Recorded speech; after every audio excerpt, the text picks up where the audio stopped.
The wind howled low through the canyons, carrying with it the scent of pine, dust, and something faintly metallic, blood, maybe. Snow clouds were coming down from the mountains, black and heavy, promising to seal off the pass before sundown. It was in that bitter wind that the woman appeared, stumbling through the drifts, clutching something wrapped in an old blanket. Silas Boone, known up and down the Rockies as the Mountain Man, hadn't seen a soul in weeks. He'd been splitting wood outside his cabin when he saw her shape on the ridge, her skirt torn, face gray as ash. He thought at first she was a ghost. When she reached the clearing and fell to her knees, he knew she was flesh and bone, barely. "Please," her voice cracked, a dry whisper against the snowstorm. "Please bury my child." Boone froze, axe half raised. The bundle in her arms shifted slightly, and a small pale hand slipped out, lifeless, delicate, like a doll's. The mountain went quiet. Even the wind seemed to stop howling. He took one step forward. "Ma'am, you best come inside." You're half froze, but she shook her head, clutching the bundle tighter. "No, I can't go in there with her. She'll get cold. You got to bury her before night comes." Boone didn't argue. He saw the madness in her eyes, the kind born of grief so deep it empties a soul. He laid his axe aside, walked to her slow, and placed a hand on her shoulder. Her skin was ice. "Let me help," he said softly. He lifted the child's small body from her arms. It was light, too light. The girl couldn't have been more than 6. Her hair was golden even under the gray sky. He swallowed hard. "Name?" The woman's cracked lips trembled. "Anna." Boone nodded once. "Then little Anna will rest proper." He dug the grave himself, just beyond the birch trees near the stream, the ground half frozen but not enough to stop him. The widow knelt beside him, hands clasped, whispering prayers. When the last handful of earth covered the tiny grave, she broke. Her wail echoed through the valley, long and raw. Boone took off his hat, bowed his head, and waited until her sobs turned to silence. Then he said quietly, "Storm's coming. You stay here, you die. I got stew on the fire. Come inside." This time she didn't refuse. The cabin was small, built of rough pine logs and patched hides. Inside, it smelled of smoke and leather. Boone poured her a tin cup of coffee and set it by her shaking hands. "What happened out there?" he asked. She stared into the fire. "We were heading west, me and my husband, and Anna. He got sick in the hills, fever. Died 2 weeks ago. I buried him under a cottonwood.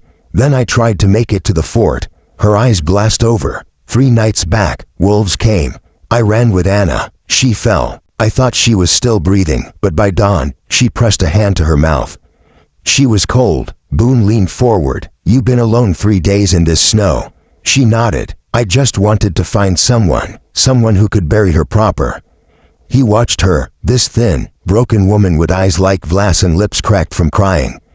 Something stirred in him, something he hadn't felt in years. He'd buried his own once. A wife and son, both taken by fever long ago. Since then, he'd lived with only the mountains for company. He'd sworn never to let another soul close again. Yet here she was.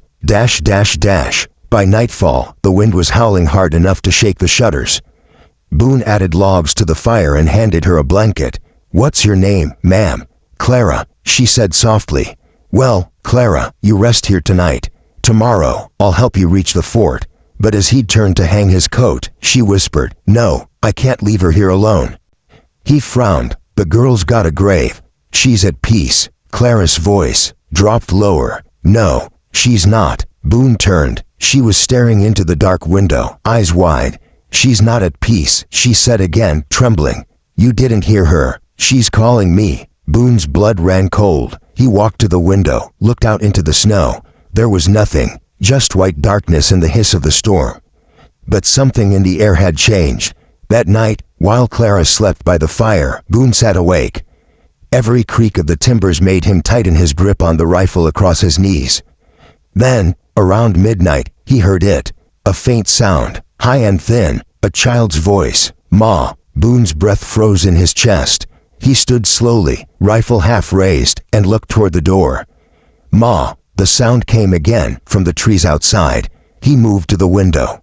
The storm had cleared just enough to see the grave out by the birch trees, and there, through the swirling snow, he saw a small figure standing by it. A girl, Her dress was white, her hair golden. She'd turned her face toward the cabin and smiled.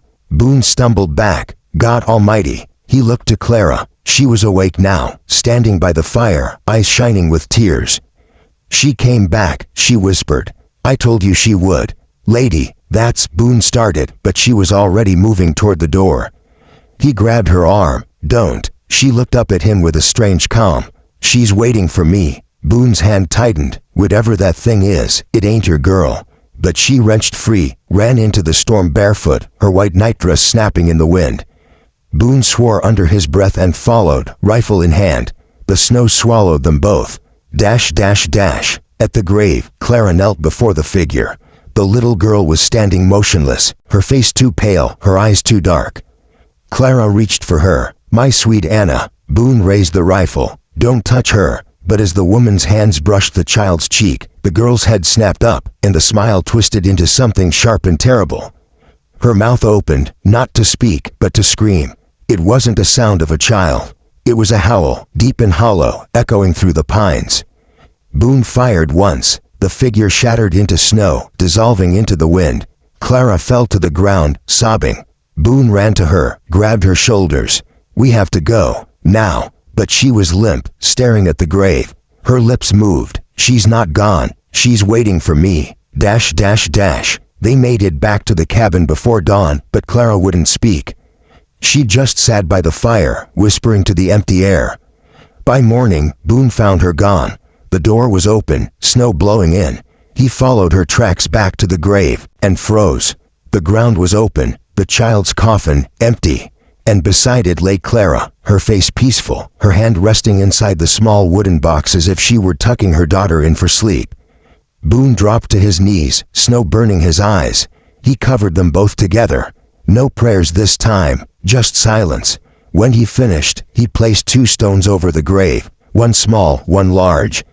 Then he stood in the snow, the wind whispering through the birch trees. But as he turned to leave, a sound made him stop. A soft giggle. He looked back and saw 2 figures standing at the edge of the woods. A woman and a child, hand in hand, watching him. He blinked, and they were gone. Dash, dash, dash. That night, Boone sat by his fire, staring into the flames. The mountains outside were quiet again, the storm gone. But every now and then, when the wind slipped through the cracks in the logs, he thought he heard it, a child's laughter, faint and distant. And he wondered whether the dead truly sleep in these mountains, or if love, twisted by grief, keeps their souls wandering forever. When spring came, a trapper passing through the valley stopped by Boone's cabin. He found the door open, fire cold, no sign of the man. Only 2 new graves near the birch trees. Fresh earth turned by a strong hand, and 3 small stones at their head. The trapper crossed himself and left the valley before sunset. No one stayed long in those woods anymore.